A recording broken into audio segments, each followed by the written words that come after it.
সুধী বৈষ্ণব ভক্তবৃন্দ, আমরা আজকে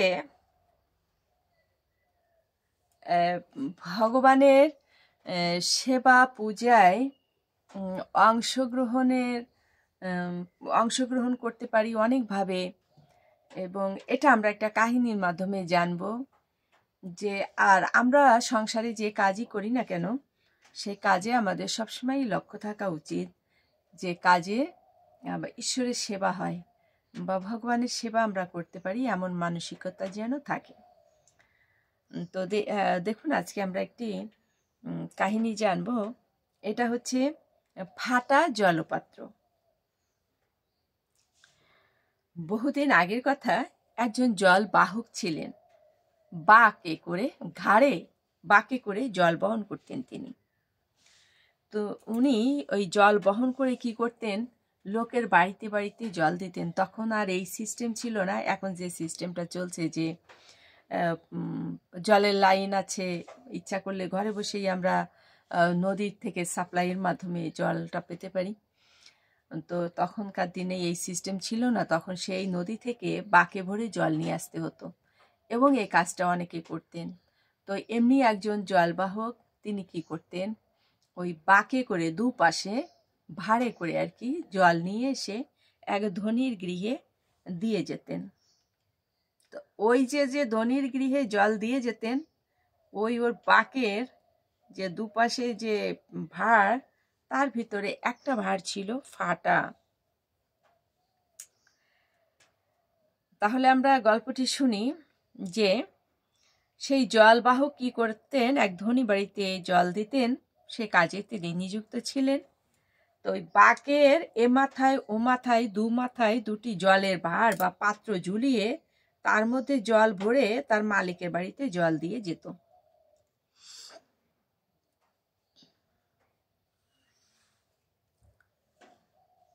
জলবাহকটির বাঁকে যে দুটি জলপাত্র ছিল, তার একটি জলপাত্র ছিল উপরের দিকে একটু ফাটা, ফলে ঝর্ণা থেকে জল নিয়ে আসবার সময় সেই ফাটা জলপাত্রটি থেকে চুইয়ে চুইয়ে জল গড়িয়ে রাস্তায় পড়ত।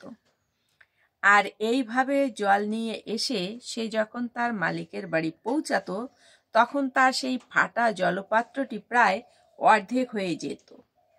এভাবেই 2 বছর চলছিল।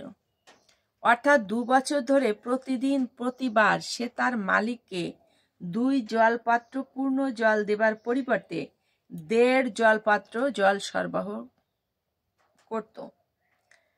জলবাহকের বাঁকের অন্য হলপাত্রটি, যেটি ফাটা নয়, সে তার সম্পূর্ণতার জন্য খুবই গর্বিত ছিল। সে মনে মনে ভাবত, আমাকে যে উদ্দেশ্যে তৈরি করা হয়েছে, আমি সেই উদ্দেশ্য সম্পূর্ণরূপেই পালন করতে পারছি। অর্থাৎ যে দুটো ভাঁড় ছিল, যেটি ফাটা নয়, তার মনে ছিল গর্ব। কেন? যে আমি কাজটি পুরো করতে পারছি। আর যে ফাটা, সে তো কাজ করতে পারছে না, কারণ তার জল চুইয়ে পড়ে যাচ্ছে। অন্যদিকে ফাটা জলপাত্রটি তার অসম্পূর্ণতার জন্য অত্যন্ত লজ্জিত ছিল, কেননা সে ভাবত যে তাকে যে উদ্দেশ্যে তৈরি করা হয়েছে, সে তার অর্ধেক উদ্দেশ্য মাত্র পূরণ করতে সক্ষম হচ্ছে। মানে সে লজ্জা পেত সেই ফাটা জলপাত্রটি। এই জন্য তার মনে ভীষণ দুঃখ। 2 বছর ধরে এটি তার একটি ব্যর্থতা বলে সে মনে করত। একদিন যখন ঝর্ণা থেকে জল ভরার সময় সে জলবাহককে বলল, আমি আমার নিজের জন্য খুবই লজ্জিত, এবং এই জন্য আমি তোমার কাছে ক্ষমা প্রার্থী। তো সেই জলবাহক বলছে যে, কেন? তোমার লজ্জিত হবার কারণ কি? জলবাহক জিজ্ঞাসা করল। তখন সেই ফাটা জলপাত্রটি বলছে, গত 2 বছর ধরে আমার গায়ের এই যে চিড় ধরেছে, অর্থাৎ যে ফাটাটা, এই কারণে কেবলমাত্র আমার অর্ধেক সেবা আমি দিতে পারছি, আমি পুরো সেবাটা দিতে পারছি না। তুমি ঝর্ণা থেকে জল নিয়ে আমাকে পূর্ণ করলেও মালিকের বাড়ি যাবার সময় আমার ওই ফাটাটি দিয়ে জল চুইয়ে পড়ে প্রায় অর্ধেকটাই খালি হয়ে যায়। পুরনো ফাটা জলপাত্রটির কথা শুনে তার জন্য জলবাহকের ভীষণ কষ্ট হলো। তাই তার প্রতি সহানুভূতি প্রকাশ করে সে বলল, আমি যখন ঝর্ণা থেকে জল ভরে মালিকের বাড়িতে ফিরে যাব, তখন তোমাকে দেখাবো যে পথের ধারে কত সুন্দর সুন্দর ফুল ফুটে আছে। আর সেদিন যাওয়ার পথে ফাটা জলপাত্রটি দেখলো যে সত্যি পথের ধারে কত সুন্দর সুন্দর ফুল ফুটে আছে। তা দেখে তার মন খুবই আনন্দিত হলো। কিন্তু পথ শেষ হয়ে আসতেই তার মনটি আবার খারাপ হয়ে গেল, কেননা ততক্ষণে ফাটা জলপাত্র থেকে জল চুইয়ে পড়ে পাত্রটি আবার অর্ধেক হয়ে গেছে। সে তাই আবার জলবাহকের কাছে তার ব্যর্থতার জন্য ক্ষমা চাইল। জলবাহক তখন তাকে জিজ্ঞাসা করল, তুমি কি লক্ষ্য করেছিলে আসবার পথে পথের ধারে কত ফুল ফুটেছিল? ফাটা জলপাত্রটি তা দেখেছে জানালে জলবাহক আবার জিজ্ঞাসা করল, তুমি কি এটা লক্ষ্য করেছিলে যে ফুলগুলো শুধু তোমার দিকেই ফুটে আছে, অন্যদিকে নয়? ফাটা জলপাত্রটি ভেবে দেখল, ঠিকই তো, ঝর্ণা থেকে জল নিয়ে আসবার সময় সে জলবাহকের বাঁকের যেদিকে থাকে সেদিকেই কেবল সে ফুল ফুটে থাকা দেখতে পেয়েছে, কিন্তু মালিকের বাড়ি থেকে ঝর্ণায় জল ভরতে যাবার সময় সে ফুল দেখতে পায়নি তো, কেননা সে তখন পথের উল্টো দিকটিতে থাকে, সে তখন খালি থাকে। এমন কেন? শুধু জল নিয়ে আসার সময় তার ধারে ফুল, অন্য ধারে ফুল নেই। এইসব কথা ভেবে ফাটা জলপাত্রটির একদিকে যেমন আনন্দ হচ্ছিল, অন্যদিকে সে বিস্মিত হচ্ছিল। তখন জলবাহক ফাটা জলপাত্রটিকে বলল, কেন শুধু তোমার দিকেই ফুল ফুটেছে জানো? ফাটা জলপাত্র বলল, কেন? তবে শোনো। এই বলে জলবাহক বলতে লাগলো, আমি তোমার ত্রুটির কথা আগে থেকেই জানতাম যে তোমাকে জলে পূর্ণ করলেও অর্ধেক জল চুইয়ে পড়ে যাচ্ছে, আর তাই পথে তোমার চুইয়ে পড়া জলকে কাজে লাগানোর জন্য তোমার দিকেই পথের ধারে আমি নানা ধরনের ফুলের বীজ ফেলে দিয়েছিলাম। তোমার চুইয়ে পড়া জল প্রতিদিন পথের ধারের ওই ফুলের বীজগুলোর উপর পড়ে, তারপর তারা সেই চারা গাছগুলোর উপরেই পড়তো। অর্থাৎ তুমি প্রতিদিন ওই ফুল গাছগুলোর উপরে জল দান করতে এবং এখনো করছো। তার ফলে প্রতিদিন এই পথের ধারে কত সুন্দর সুন্দর ফুল ফুটেছে, আর আমাদের মালিক এখান থেকে ফুল নিয়ে কি করছেন? ঘর সাজাচ্ছেন, আর কি করছেন? সেটা ভগবানের সেবায় লাগাচ্ছেন। তুমি যদি না থাকতে তাহলে আমাদের মালিক কি এই সুন্দর কাজটি করতে পারত? জলবাহকের এই কথা শুনে তখন সেই পাত্রটি তার যে ত্রুটি ছিল সে কথাটি ভুলে গেল এবং ভীষণ আনন্দিত হলো। ফাটা জলপাত্রের মতো আমাদের সকলেরই কোনো না কোনো ত্রুটি আছে। সেই হিসাবে আমরা সকলেই একটি কি ফাটা জলপাত্র, অর্থাৎ আমরা কেউই স্বয়ং সম্পূর্ণ নই। কিন্তু আমরা যখন কোনো শুদ্ধ ভগবত ভক্তের সংস্পর্শে আসি, তিনি তখন করুণা করে আমাদেরও ভগবানের সেবায় নিযুক্ত করে দেন।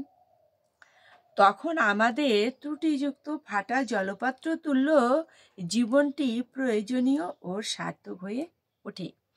তাহলে শুধু বৈষ্ণব ভক্তগণ, আমরা এই উপাখ্যানের মাধ্যমে এটাই বুঝতে পারলাম যে আমাদের জীবনের যে ত্রুটি, সেই ত্রুটিটার জন্য আমাদের কোনো শোক করা উচিত নয়। আমাদের উচিত হচ্ছে কি? সাধুসঙ্গ করা। আমরা যদি সাধুসঙ্গ করতে পারি তাহলে কি হবে? আমাদের সেই ত্রুটি দূর হয়ে বা সে ত্রুটিটাই আমরা যদি কি করি ভগবত সেবায় লাগাতে পারি, তাহলেই আমাদের জীবন সার্থক। সেই চৈতন্য চৈতামৃতর 3টি কথা যে চৈতন্য মহাপ্রভু বলেছিলেন যে আমাদের 3টি পথ ধরেই ভগবানের দিকে আমরা এগোতে পারি বা ভগবত সেবায় আমরা লাগতে পারি। সেটা হচ্ছে কি, এক হচ্ছে গুরুকরণ, অর্থাৎ গুরু আমরা যদি ধরি তাহলে কি হবে, আমরা ভগবানের নিকট পৌঁছাতে পারি। আর হচ্ছে এক সাধুসঙ্গ করা, সাধুসঙ্গ করলে কি হয়, পাপ খলন হয় এবং মন পবিত্র হয় আর ভগবত সেবায় আমরা লাগতে পারি। আর তৃতীয় হচ্ছে এই ভাগবতীয় গ্রন্থ, শ্রীমদ্ ভগবদ গীতা, শ্রীমদ্ ভাগবত, শ্রী শ্রী চৈতন্য চৈতামৃত, মহাভারত, এই ধরনের যে গ্রন্থ, এগুলো কোনো জড়বস্তু নয়, এগুলো শুধুমাত্র একটি গ্রন্থ নয়, এটা হচ্ছে স্বয়ং ভগবানের বাংময়ী রূপ, অর্থাৎ জীবন্ত ভগবান। আমরা যখন এই গ্রন্থগুলো পাঠ করব বা শ্রবণ করব, তখন আমরা কি বুঝব, যে স্বয়ং ভগবান আমাদের সঙ্গে কথা বলছেন, ভগবানের সান্নিধ্যে আমরা থাকব। শ্রীমদ্ ভগবদ গীতায় ভগবান নিজে বলেছেন যে শ্রীমদ্ ভগবদ গীতা হচ্ছে আমার অঙ্গ বা শরীর। আবার উদ্ধবকে ভগবান বলেছিলেন, কলিকালে আমি যখন থাকব না, তখন আমার এই ভাগবত বাংময়ী রূপে, অর্থাৎ ভাগবত হচ্ছে আমার অভিন্ন রূপ, আমাতে আর ভাগবতে কোনো তফাৎ নাই। আমি এই ভাগবত রূপে আমার কলির জীবেদের, যারা পাপে জড়ো জড়ো হয়ে যাবে, তাদের এই ভাগবত রূপে আমি কি করব, উদ্ধার করব। এই হচ্ছে এই আমাদের ভগবানের সান্নিধ্য।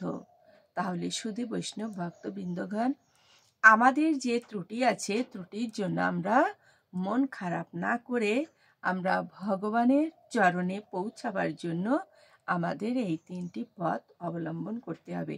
সুধী বৈষ্ণব ভক্তবৃন্দ, আজকে এ পর্যন্তই। দেখা হবে সামনের ভিডিওতে। অবশ্যই আপনারা ভিডিওগুলো শ্রবণ করবেন, দেখবেন। আর যারা সাবস্ক্রাইব করেননি তারা অবশ্যই সাবস্ক্রাইব করবেন এবং লাইক, কমেন্টস, শেয়ার করে আমাকে উৎসাহিত করবেন পরবর্তী ভিডিওটা করার জন্য। আপনাদের চরণে আবার ভক্তিপূর্ণ প্রণাম জানিয়ে আজকের মতো এখানেই রাখছি। অজ্ঞানতিমিরান্ধস্য জ্ঞানাঞ্জন শালাকয়া চক্ষুরুন্মীলিতং যেন তস্मै শ্রী গুরুবে নমঃ। ওম নমো ভগবতে বাসুদেবায়, নমো ভগবতে বাসুদেবায়, নমো ভগবতে বাসুদেবায়। হরে কৃষ্ণ কৃষ্ণ কৃষ্ণ হরে হরে, হরে রাম রাম রাম হরে হরে।